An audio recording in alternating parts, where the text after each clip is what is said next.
Hyderabad real estate కుప్ప కూలిందని చెప్పి చాలా మంది చెప్తున్నారు. ఇది ఎంతవరకు నిజం? క్రెడై రిపోర్ట్ ప్రకారం మాట్లాడుకున్నట్లయితే 2023లో 78,000 ఫ్లాట్స్ సేల్ అయితే 2024లో చూసుకున్నట్లయితే కేవలం 65,000 ఫ్లాట్స్ మాత్రమే సేల్ అయ్యాయి. అంటే దాదాపుగా 20% డౌన్ ఫాల్ ఉంది ఫ్లాట్స్ లో. ఇది దేనికి సంకేతం? అండ్ టోటల్ గా హైదరాబాద్ లో చూసుకున్నట్లయితే 1,00,000 ఫ్లాట్లు ఖాళీగా ఉన్నాయంట బయ్యర్స్ లేక. ఇది ఎంతవరకు నిజం? అసలు రియల్ ఎస్టేట్ లో ఎలాంటి స్కామ్స్ జరుగుతున్నాయో ఈ వీడియోలో మనం అయితే డిస్కస్ చేద్దాం. 2 స్కీమ్లు 30,000 కోట్ల స్కామ్. హైదరాబాద్ ను ఇంతలా దున్నేస్తోంది ఎవరు? సామాన్యుల ఆశలు ఆవిరి చేస్తోంటే ఎవరి లబ్ధి కోసం రెరా? రియల్ ఎస్టేట్ పేరుతో సైబరాబాద్ లో భారీ మోసం జరిగింది. మధ్యతరగతి ప్రజల సొంతింటి కలను రియల్ చీటర్లు పెట్టుబడిగా చేసుకుంటున్నారు. రియల్ ఎస్టేట్ పడిపోయింది, ముఖ్యంగా హైదరాబాద్ రియల్ ఎస్టేట్ డమాల్ అంటున్నారు. ఎంతవరకు నిజమండి? 2024లో 4,454 రిజిస్ట్రేషన్ రఫ్గా జరిగింది. ఎయిర్పోర్ట్కి దగ్గర ఉంది. ఓకే సార్, అసలు రియల్ ఎస్టేట్లో ఎలాంటి స్కామ్స్ జరగడానికి ఛాన్స్ ఉంది? ప్రీ లాంచ్ పేరుతో ప్రజలపై అందమైన వల విసురుతున్నారు. 1,50,00,000 రూపాయల విలువ చేసే 3 బెడ్రూమ్ ఫ్లాట్ ను ప్రీ లాంచ్ స్కీమ్ లో 63 లక్షలకే ఇస్తామని ఆఫర్లతో ఊదరగొడుతున్నారు. మనతో పాటు రియల్ ఎస్టేట్ రంగంలో 30 సంవత్సరాల ఎక్స్పీరియన్స్ ఉన్న డాక్టర్ నంది రామేశ్వరరావు గారు ఉన్నారు. రామేశ్వరరావు గారు రియల్టర్ ఆక్సిజన్ అనే కంపెనీకి ఫౌండర్ మరియు CEO, టెడెక్స్ స్పీకర్ మరియు లెజెండరీ అవార్డు గ్రహీత కూడా. సార్ నమస్తే అండి. నమస్తే అండి. సార్, అసలు రియల్ ఎస్టేట్ పడిపోయింది, ముఖ్యంగా హైదరాబాద్ రియల్ ఎస్టేట్ డమాల్ అంటున్నారు. ఎంతవరకు నిజమండి? ఇప్పుడు ఎవరికి వచ్చిన మాటలు ఆడుతున్నారండి. ఓకే, గవర్నమెంట్ ఉందనుకోండి, రూలింగ్ పార్టీ ఉంటుంది, అపోజిషన్ పార్టీ ఉంటుంది. అవును. పర్ ఉంటే 2 ప్రోస్ ఉంటాయి, కాన్స్ ఉంటాయి. అది మీరు చెప్పింది 50% కరెక్ట్, 50% రాంగ్. అవునా? ఎందుకంటే నాకు ఒక బేసిస్తో మాట్లాడుతున్నా. ఓకే, తగ్గింది అనేది వేరు. రిజిస్ట్రేషన్ తగ్గింది, వాల్యూ పెరిగింది. ఓకే ఓకే ఓకే ఓకే ఇప్పుడు మీరు అనాలిసిస్ చూసుకుంటే కనుక జనవరి 2024లో 4,454 రిజిస్ట్రేషన్ రఫ్గా జరిగినాయి. ఓకే, OTR రేట్ ఉండొచ్చు. అదే సేమ్ ఫిగర్ కనుక జనవరి 2025లో చూసుకుంటే కనుక 4,444. ఓకే, అంటే ఎంత తేడా ఉంది? 10 రిజిస్ట్రేషన్ తేడా. బట్ వాల్యూ వేస్ చాలా ఎక్కువ ఉంది. ఓకే, ఫిగర్స్ మళ్ళీ మాట్లాడుకోవచ్చు. వాల్యూ వేస్ డెఫినెట్గా నెంబర్ ఆఫ్ రిజిస్ట్రేషన్ తగ్గినప్పటికీ వాల్యూ రెవెన్యూ జనరేషన్ పెరిగింది. Okay okay okay. దీనివల్ల అంటే కస్టమర్ తాలూకా థాట్ ప్రాసెస్లో మారింది. ఓకే, లో సెగ్మెంట్ అంటే mid segment, luxury segment move అవుతుంది. అంతకుముందు మిడిల్ క్లాస్ ఎక్కువ అయినవి, లోయర్ కొద్దిగా అయినాయి. ఇప్పుడు ఏమైందంటే హైయర్ సెగ్మెంట్ అంటే 50 లక్షల లోపు ఎక్కువ కొనేవారు. ఈ లాస్ట్ ఇయర్ మాత్రం 50 లక్షల పైన, 1,50,00,000 బాగా మూవ్మెంట్ అయింది. Okay okay. రిజిస్ట్రేషన్ క్వాంటిటీ తగ్గినా వాల్యూ పెరిగింది. నేను కూడా చూసాను సార్, కొన్ని ప్రాపర్టీస్ చూసినప్పుడు 2 BHK ఖాళీగా ఉన్నాయి, కానీ 3 BHK అయిపోతున్నాయి. ఎందుకంటే ట్రెండ్ మారింది. ఏదో పాట ఉంది కదా, ట్రెండ్ మారిన ఎవరితో పాట ఉంది. అట్లా ఈ ఫ్యాషన్ అనేది ఎవ్రీ డే మారుతుంటదండి. ఒక సెలబ్రిటీ ఎవరో చూశాను, ఆయన షేవ్ చేయడానికి 1,00,000 రూపాయలు ఇస్తాడంట. Okay, only for shave. ఆ ప్యాషన్ అంతే, అది అంత బ్రాండెడ్. అట్లా ఏంటంటే ఇల్లులు ఖాళీ ఉన్న దాంట్లో మనం 2 కోణాల్లో చూడాలి. ఎందుకు స్లో డౌన్ అయింది? మార్కెట్ డమాల్ అవ్వలేదు, కుదేలైందని మీరు అన్నారు, పడిపోయిందని. నేను 100% ఏకీభవించాను. ఎందుకంటే కుదేలైందనడం వేరు, స్లో డౌన్ అయిందని వేరు. దెర్ ఇస్ జమీన్ ఆస్మాన్ ఫరక్. కక్కకి నాగలోకి అనుకున్నంత తేడా ఉంది. ఎందుకంటే తగ్గడం అంటే ఏంటి? ఇప్పుడు సంక్రాంతి వచ్చింది అనుకోండి, ఆనవాయితీ ఏంటి? ఇల్లు అలుక్కొని పిండి వంటలు చేసుకుంటాం, అల్లుడు కూతురు కొడుకు కూడా పిలుచుకొని. అవునా? సంక్రాంతి తుఫాన్ వచ్చినా, సునామీ వచ్చినా అది చేస్తాం. అట్లా ఎలక్షన్ వచ్చినప్పుడు 3 నెలల ముందు 3 నెలల తర్వాత స్లో డౌన్ అనేది వాస్తవం. అది ఓకే ఓకే ఓకే. ఇది పెద్ద క్రైమ్ కాదు. మనకి ఇంకో దురదృష్టం ఏంటంటే ఏపీకి 2 ఎలక్షన్లు, రాజ్యసభ అంటే లోక్సభ, అసెంబ్లీ ఒకేసారి వస్తాయి. అవును, మనకి 2 సార్లు వస్తాయి తెలంగాణలో.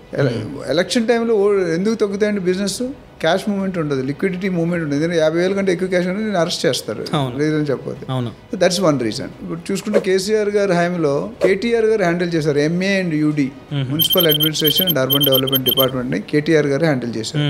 చాలా బాగా రాణించారు, మంచి రేట్లు పెరిగాయి. ఇప్పుడు ఎవరికి ఇచ్చారు తెలుసా? ఎవరికి ఇవ్వలేదు, ఆయన దగ్గర పెట్టుకున్నాడు.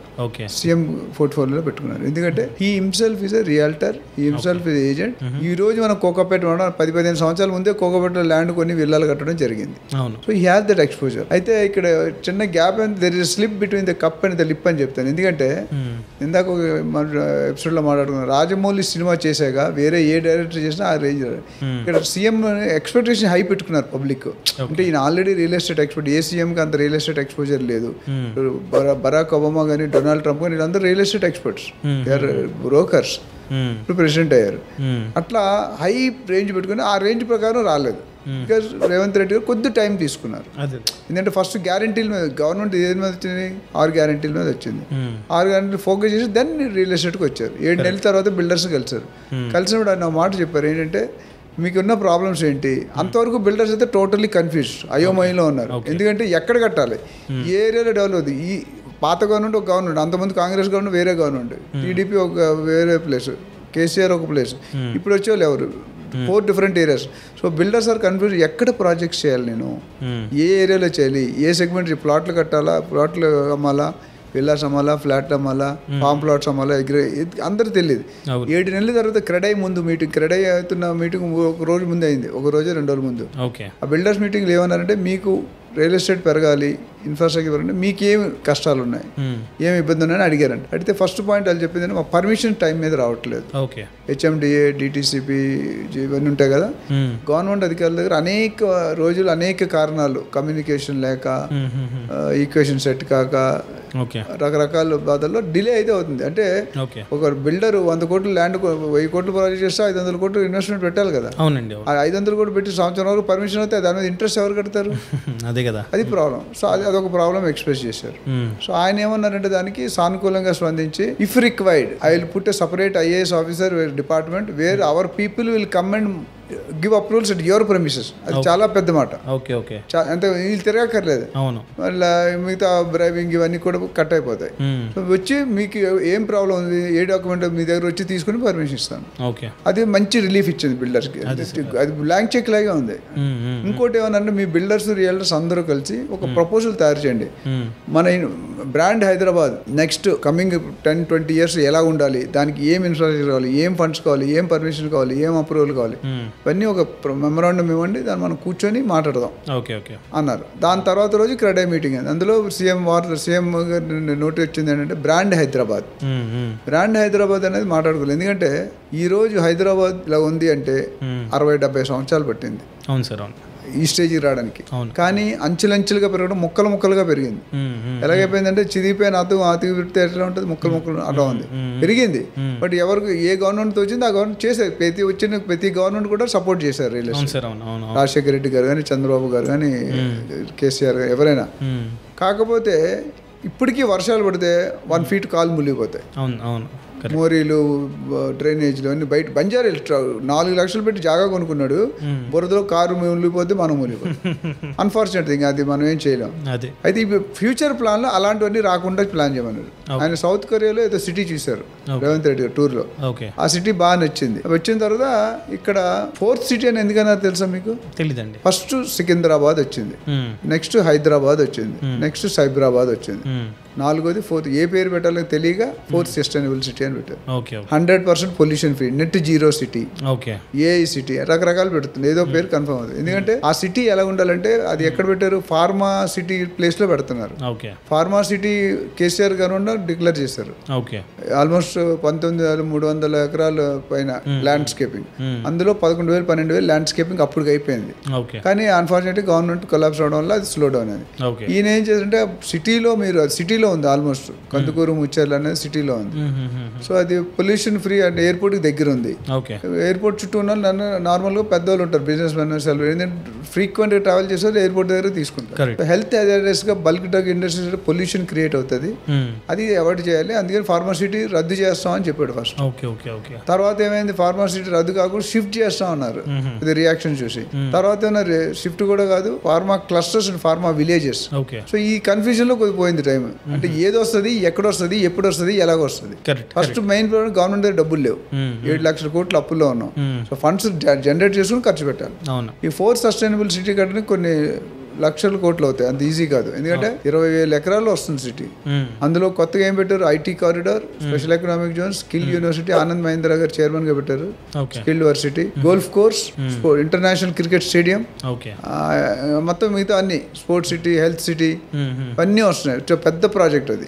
సో దానివల్ల ఆ ఏరియా డెవలప్ అవడం మొదలు పెట్టాం. ఒకప్పుడు డెవలప్ అయ్యి మధ్యలో ఆగిపోయింది, మళ్ళీ ఇప్పుడు స్టార్ట్ అయింది. అయితే రియల్ కన్స్ట్రక్షన్ ఇక్కడ బ్యాక్ వచ్చేసరికి ఏంటంటే మనం అనుకుంది ఏంటి, మీరు అడిగిన క్వశ్చన్ చెప్పండి. డౌన్ఫాల్ అయింది ఇక్కడ 1-2 project, but overall total sample size చూడాలి. ఎవరైనా రీసెర్చ్ చేసినట్టు శాంపిల్ సైజ్ అని ఉంటుంది. 50 మంది, 100 మంది, 1000 మంది, 500, అది చూసుకొని చెప్పాలి. ఎవరో ఒకరిద్దరు చెప్పకూడదు కదా. మరి రిజిస్ట్రేషన్ ఆఫీసులో పని లేకపోతే మూసేయాలిగా. మీరు ఏ రిజిస్ట్రేషన్ జనాలు కనిపిస్తున్నారు. సో డమాల్ అయిపోయి పడిపోవడం, జీరో అయిపోవడం వేరు, తగ్గడం వేరు. తగ్గింది మాట వాస్తవం, కానీ మళ్ళీ నవంబర్ నుండి పికప్ అయిన మాట కూడా వాస్తవం. ఇప్పుడు జనవరిలో మరి అన్ని రిజిస్ట్రేషన్ అయినాయి కదా. అవునండి, అవును. డిసెంబర్, జనవరి బాగా అయింది బిజినెస్. అవును సార్. అసలు రియల్ ఎస్టేట్ లో ఎలాంటి స్కామ్స్ జరగడానికి ఛాన్స్ ఉంది? నేను ఫార్ములా చెప్పాను ఇందాక, ఒకటి మళ్ళీ చెప్తాను. రియల్ ఎస్టేట్ లో ఎవరైనా ఇన్వెస్ట్ పెట్టుకుంటే అయితే ఇన్వెస్టర్ కానీ, బయ్యర్ కానీ, ఏజెంట్ కానీ, బిల్డర్ కానీ, ఆ డెవలపర్. రియల్ ఎస్టేట్ లో పెడుతున్నారంటే ఇవాళ పెడితే రేపు డబ్బులు వేస్తా అనుకున్నది జస్ట్ ఫూలిష్నెస్. రాదు. రియల్ ఎస్టేట్ కూడా is big as medical or software. ఎప్పుడైతే రియల్ ఎస్టేట్ ఏజెంట్ కానీ, బిల్డర్ కానీ పేషెన్స్ లేదో, భూమాత అంత పేషెన్స్ ఉండాలి, ఆకాశం అంత ఆశ ఉండాలి. ఈ రెండు కరెక్ట్ ఉంటే కరెక్ట్ అవుతాయి. ఎప్పుడైతే ఆశ అత్యాశకి వెళ్తుందో చీటింగ్ మొదలవుతుంది.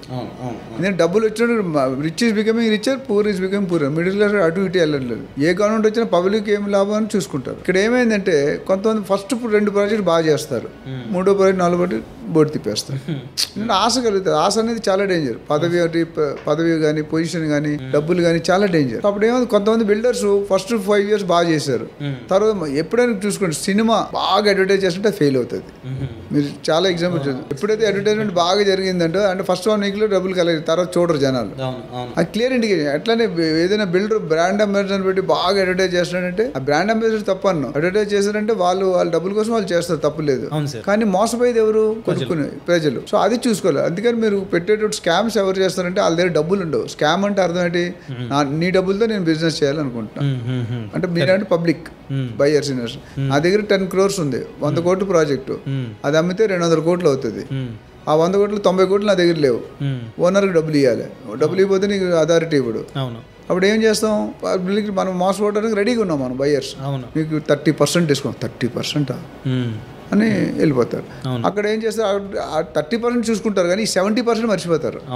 బిల్డర్ నుంచి 30% చూస్తున్నాడు, బయ్యర్ నుంచి 30% చూస్తున్నారు. So matter is very clear. చాలా ఇబ్బంది పడకుండా ఉండాలంటే నేను చెప్పే రియల్టర్ ఏజెంట్ పెట్టుకుని, రియల్ ఎస్టేట్ ఏజెంట్ పెట్టుకుని, అనుభవం ఆ ఏరియాలో పెట్టుకుంటే మీకు ఇలాంటివి వాళ్ళకి తెలుస్తాయి. ఇప్పుడు నన్ను అడిగాను ఎవరు మంచి బిల్డర్స్ ఎవరు కానీ టక్మని చెప్పేస్తా పేర్లు. బికాజ్ అయినా 30 years most of the MDs identify me. గుర్తుపట్టినాడు ఎవరు ఉండరు మోస్ట్ రియల్ ఎస్టేట్లో, ఇంటెలిజెన్స్ కొత్తగా వస్తే తప్ప. సో ఈ స్కామ్స్ అనేది స్కామ్సా స్కీమ్సా అని ఒక టైటిల్ మాట్లాడాను. స్కామ్సా స్కీమ్సా? Schemes are nothing but scams. Scheme పెట్టిందే స్కామ్స్ కోసం. ఇప్పుడు బట్టలు అమ్ముకునే వాళ్ళు ఉంటారు కదా, మన ఏపీ తెలంగాణ బ్రదర్స్ అని ఉంటాయి, పేర్లు చెప్పండి, చాలా చాలా బ్రదర్స్ ఉంటాయి. ఆ బ్రదర్స్ అనేవాళ్ళు ఏం పెడతారు, 50% డిస్కౌంట్, 60% డిస్కౌంట్, జనవరి సంక్రాంతి డిస్కౌంట్ అని పెద్ద బోర్డులు పెడతారు రోడ్డు మీద. హోర్డింగ్స్ చూసావా ఎంత ఉంటుంది, 60%, 50%. అప్పుడు మనం ఏమన్నా నువ్వు కొత్తగా పెళ్ళైంది మీ వైఫ్ని చీర కొందామని తీసుకెళ్తావు, బాబు చూపించంటే వాడు ₹1,00,000 చీర చూపిస్తాడు. మన ₹1,00,000 నువ్వు నేను కొనవు, అది క్లారిటీ. పెళ్లి కంటే ఏదో కొంటారు కదా, మామూలు కొనం కదా. 50% అంటే 50,000 కూడా కొంటాం మనం, మనం కొనేది 5,000, 10,000.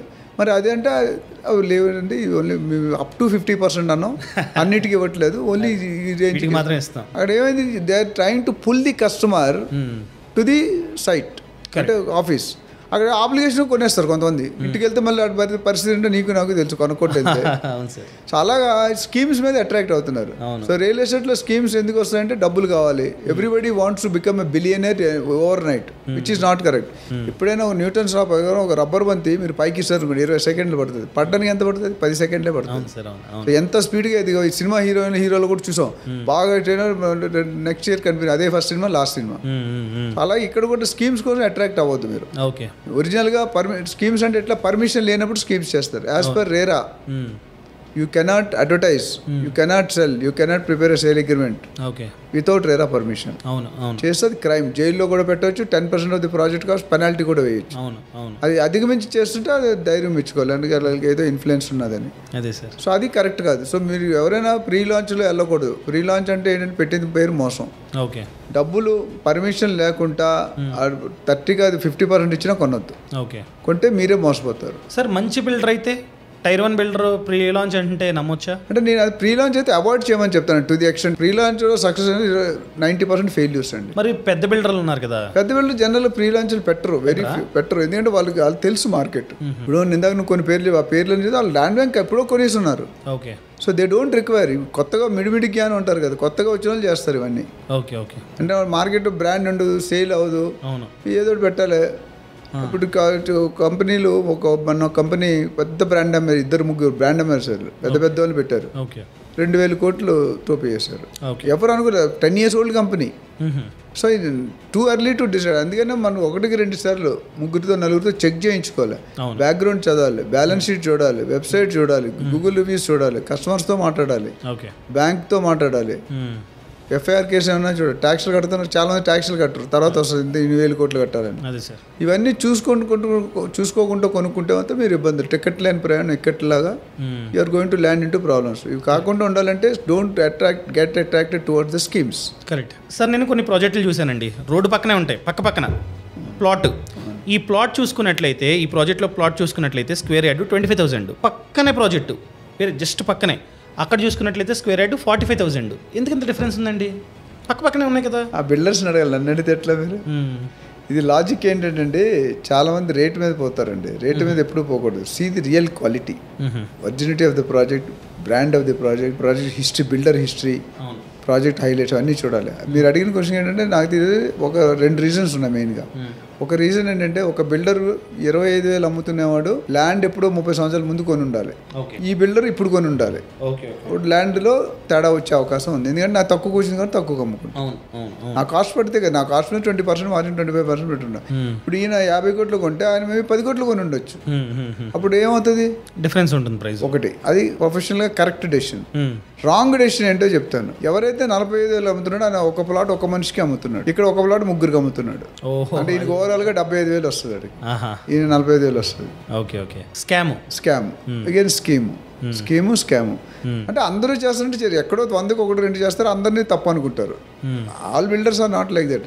ఆ చేసిన ఉండడు, నోవేర్ మార్కెట్ కనిపించడు అసలు, అంత బాగా. కాకపోతే మనం ఆ బ్యాచ్కి ఆ ప్రైస్ మనం దొరికిపోతాం.